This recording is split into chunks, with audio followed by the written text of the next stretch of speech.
बिस्मिल्लाहिर्रहमानिर्रहीम। आप सबको CB channel chemistry bye Bashir में खुश आमदेद। आज जो टॉपिक हम कर रहे हैं वो है डिस्कवरी ऑफ न्यूट्रॉन्स। तो डिस्कवरी ऑफ न्यूट्रॉन जो है, जैसे कि आपको पता है कि एटम में रिसेंटली जो मोस्ट फंडामेंटल पार्टिकल्स हैं या यूँ समझे कि एलिमेंट्री पार्टिकल कंसिडर किए जाते हैं वो तीन है। सबसे पहले इलेक्ट्रॉन दरियाफ्त हुआ, उसके बाद प्रोटॉन दरियाफ्त हुआ और आखिर में न्यूट्रॉन दरियाफ्त हुआ। ये दोनों जो है ये डिस्चार्ज ट्यूब में दरियाफ्त हुए, जबकि ये आउटसाइड आर्टिफिशियल रेडियोएक्टिविटी के थ्रू जो है ये दरियाफ्त हो गया था। अब इस तरह है कि न्यूट्रॉन्स जो है ये कैसे वजूद में आए। तो इसके लिए हुआ यूं कि 1920 में रदरफोर्ड ने जब वो एक्सपेरिमेंट किया, the famous gold foil experiment, वो कह रहा था कि भाई प्रोटॉन का टोटल एक न्यूक्लियस का टोटल मास जो है वो प्रोटॉन होता है और ये टोटल मास और इसमें यह है कि भाई टोटल मास इसमें यानी टोटल जो एटम का मास है वो लाइज इन द न्यूक्लियस और वो प्रोटॉन है। बाद में जब वो मास का सही कैलकुलेशन कर रहा था और एक्सपेरिमेंट के थ्रू इसको प्रूव करने की कोशिश कर रहा था तो वो उसमें डिफेक्ट आने लगा। वो कैसे? वो ऐसे कि भाई उसने देखा कि 1 मोल ऑफ 6.023 into 10 super 23 अगर मैं हाइड्रोजन ले लूं, यानी 1 मोल ये ले लूं हाइड्रोजन मॉलिक्यूल और 1 मोल हीलियम एटम ले लूं। अब आप देख लें, अगर प्रोटॉन की बुनियाद पर है, ये हाइड्रोजन है, ये एक और हाइड्रोजन है, इसमें एक प्रोटॉन है, इसमें एक प्रोटॉन है, दोनों से बनता है H2 और प्रोटॉनों की तादाद कितनी हो गई? ये 2। इसके मुकाबले में अगर मैं हीलियम लेता हूं, ये मेरे पास हीलियम है, ये मेरे पास हीलियम है। अब हीलियम जो है, हीलियम में प्रोटॉन भी जो है वो कितने हैं? वो 2 है। तो इसमें भी 2 प्रोटॉन, इसमें भी 2 प्रोटॉन। अब अगर मैं हिसाब किताब के हवाले से, मेजरमेंट के हवाले से ले लूं तो होना ये चाहिए कि 1 मोल He बराबर होना चाहिए 1 मोल H2 का, क्योंकि इसमें भी 6.022 multiplied by 6.023 into 10 raised to power 23 protons हैं। इसमें भी 2 multiplied by 6.023 into 10 raised to power 23 protons मौजूद है।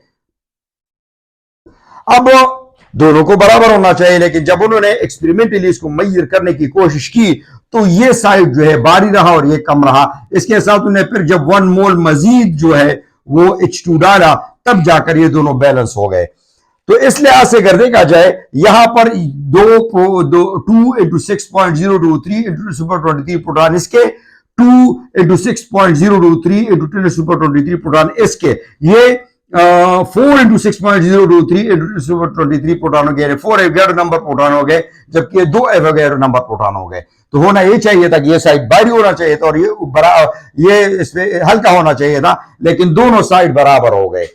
इससे शक हुआ कि यहां इनसाइड कोई ऐसा पार्टिकल है जो मास में प्रोटॉन के बराबर है और तादाद में भी तकरीबन लगभग इसके बराबर है। और बाद में जब पता चला तो इस हीलियम में जो है न्यूट्रॉन कितने थे? न्यूट्रॉन 2 थे। इसी वजह से तो दो न्यूट्रॉन का मास तकरीबन इसके बराबर होता, तो ऐसे पढ़ने में बराबर हो गए कि 2 यानी 4 यहां पर भी हो गए, 4 यहां पर भी हो गए।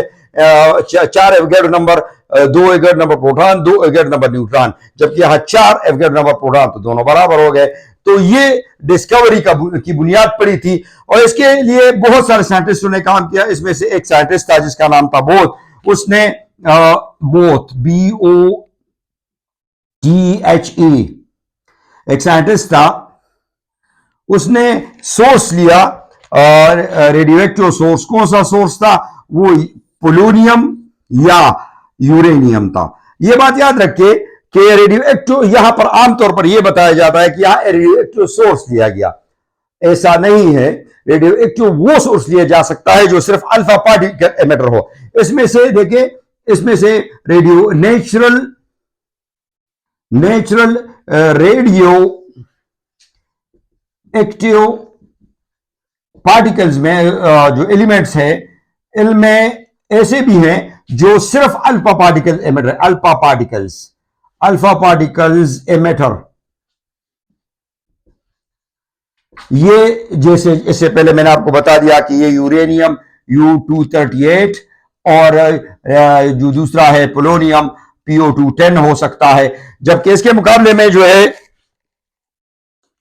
दूसरा जो है ऐसा भी हो सकता है जो सिर्फ बीटा एमिटर हो, बीटा प्रोटॉन एमिटर, जैसे ये आपके पास जो है वो बी जो है आपके पास इसका हो सकता है स्ट्रोंशियम SR90, और कार्बन जो है वो 14 हो सकता है। इसी तरह आपके पास जो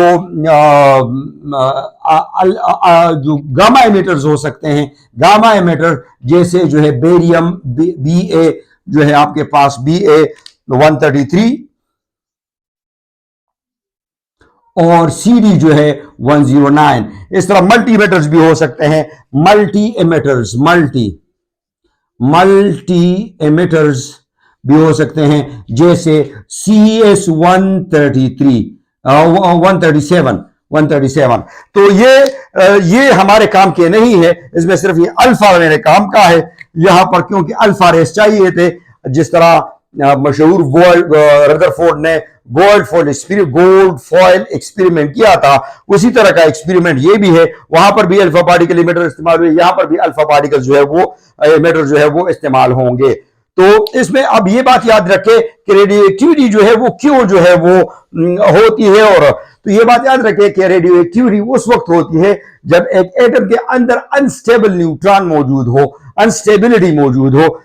याद रखें कि बिस्मिथ BI83 जो एटॉमिक नंबर है, यहां तक जो है जो इसका 208-209 जो है इसका एटॉमिक वेट है। तो अगर इनमें से आप प्रोटॉन रेशो न्यूट्रॉन निकाल लें, प्रोटॉन रेशो न्यूट्रॉन, तो ये अगर प्रोटॉन का रेशो 1:1 हो या 1:5 हो, जैसे कि इस केस में है 1.5 हो, 1:1 हो, न्यूक्लियस के अंदर प्रोटॉन और न्यूट्रॉन की रेशो 1:1 हो या 1:1.5 हो, तब भी ठीक है। क्योंकि न्यूट्रॉन क्यों होते हैं? ताकि जो प्रोटॉन है उनके दरमियान जो रिपल्शन है, अगर जो क्वार्क्स से बने होते हैं लेकिन फिर भी उनके दरमियान जो रिपल्शन को बैलेंस करने के लिए न्यूट्रॉन की जरूरत होती है। तो अगर वो 1:1 हो, यानी एक प्रोटॉन एक न्यूट्रॉन, दो प्रोटॉन दो न्यूट्रॉन, 10 प्रोटॉन 10 न्यूट्रॉन, तब भी ये स्टेबल एटम कहलाएगा।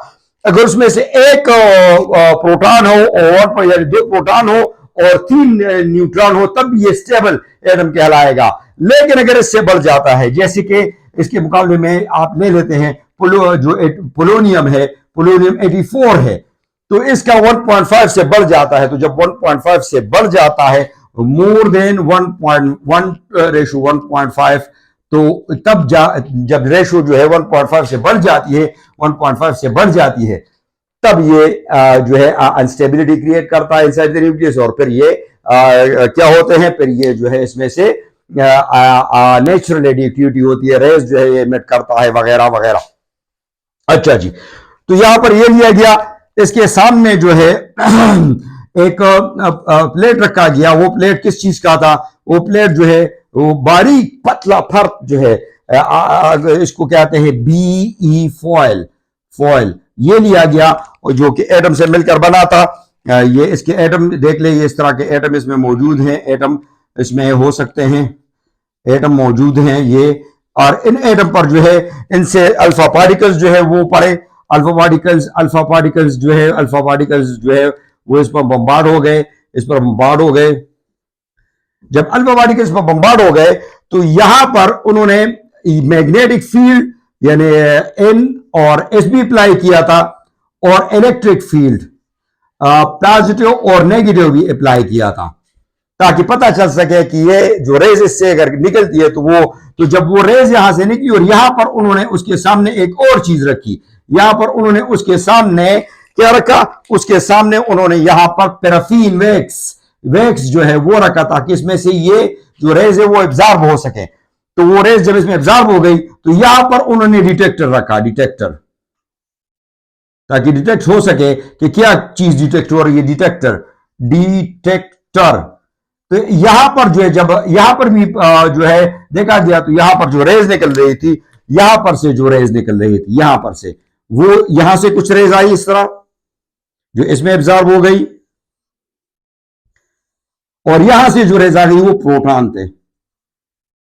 तो ये कह रहे कि यहां से तो प्रोटॉन नहीं निकल सकते। ये रेस क्योंकि ये रेस जो है न तो पॉजिटिव की तरफ डिफ्लेक्ट हो रहे थे, न नेगेटिव की तरफ डिफ्लेक्ट हो रहे थे, और यहां से उन्होंने प्रोटॉन निकाला। तो गलती से मिस्टेकनली इनको गामा रेस कहा गया। सबसे पहले इनको गामा रेस कहा गया, ये गामा रेस है, और काफी देर तक ये बात चलती रही। बाद में जो रदरफोर्ड है, इसने जेम्स चैडविक जेम्स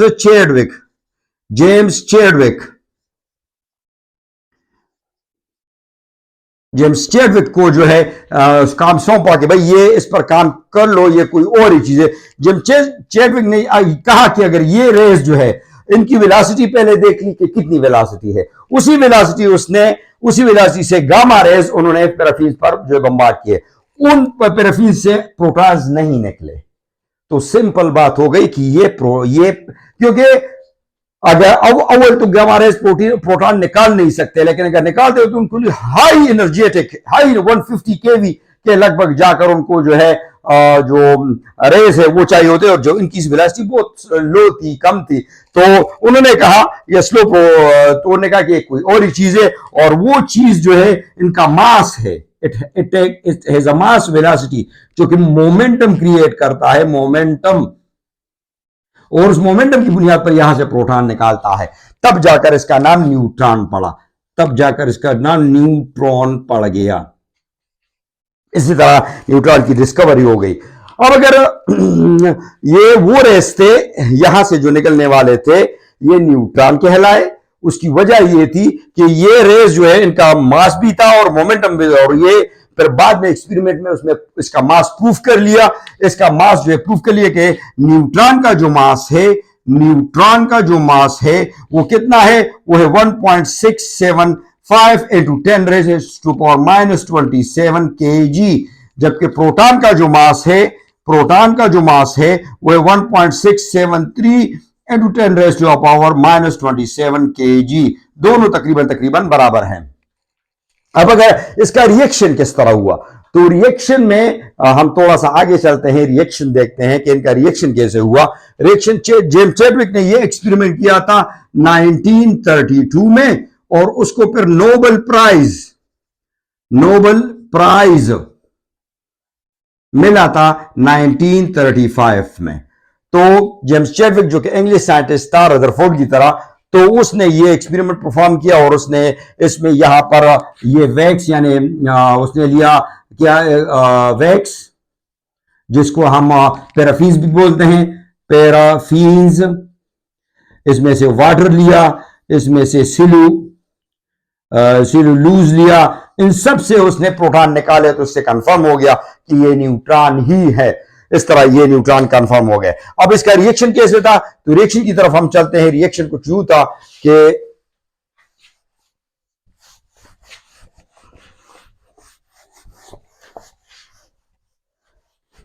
देखिए, रिएक्शन इस तरह था कि लेट से उसने कहा कि ये बेरिलियम है, ये Be है, और इस पर हीलियम He, इसमें से 2 और इसमें से 4, ये तो सबको पता था कि इसमें 4 प्रोटॉन है और इसमें से 2 प्रोटॉन है, और इस पर डबल पार्टिकल चार्ज है। डबल पार्टिकल चार्ज विद ये उस वक्त जो ये अल्फा पार्टिकल होते हैं, अल्फा पार्टिकल हीलियम पर अगर डबल चार्ज दोनों निकाल दिया जाए तो ये अल्फा पार्टिकल बन जाता है।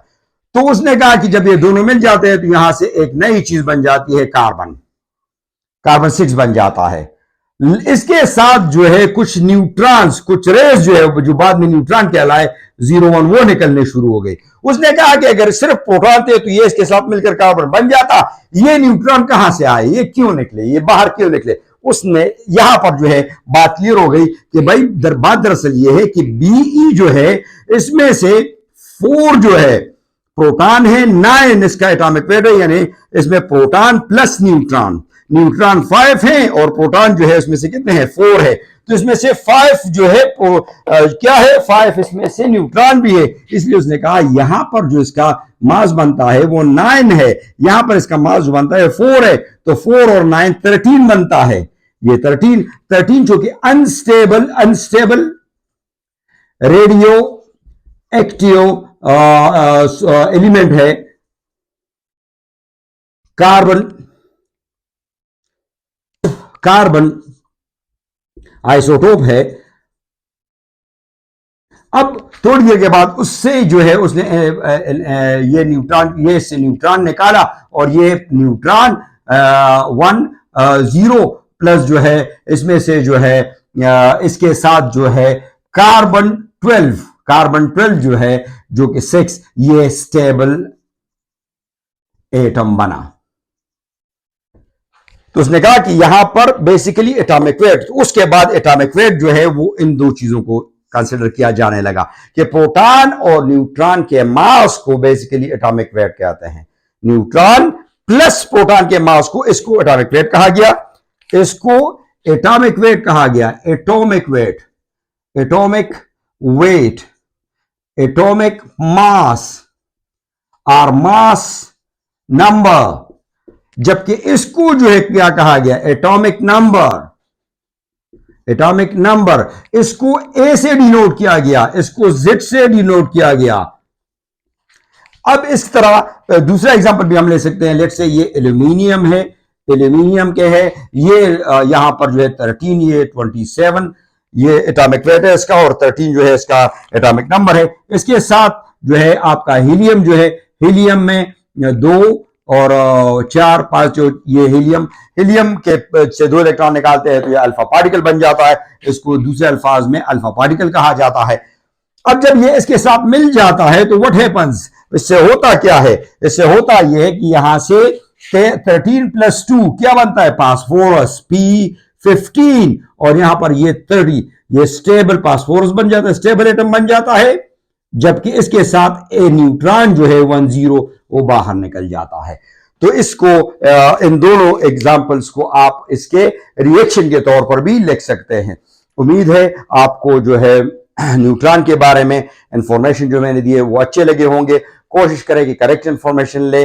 ज्यादातर जो है अक्सर जो है इस तरह होता है कि इंफॉर्मेशन जो है वो एम्बिग्युअस हो जाते हैं, तो पेपर में आप लिखते हैं तो आपके मार्क्स उसी तरह नहीं आते जिस तरह आते हैं। इस पर इस तरह का क्वेश्चन आ सकता है, what are the neutral particles of the atom, describe it in detail, और हाउ इट वाज डिस्कवर्ड, या ये कहा जाता है the particle of an atom which was the most recent which was the most recent जो है fundamental particle था वो कौन सा है, उस पर जो है डिटेल नोट लेके या उसको प्रूव करे वगैरह वगैरह। इस तरह के बहुत सारे क्वेश्चन इस पर आ सकते हैं। उम्मीद है आपको ये पसंद आ गया होगा। कोई क्वेश्चन हो, कोई बात हो, कोई आपको जहन में कोई सवाल हो तो आप मुझसे पूछ सकते हैं क्वेश्चन सेक्शन में। इंशाल्लाह मैं इसका जवाब जरूर दूंगा।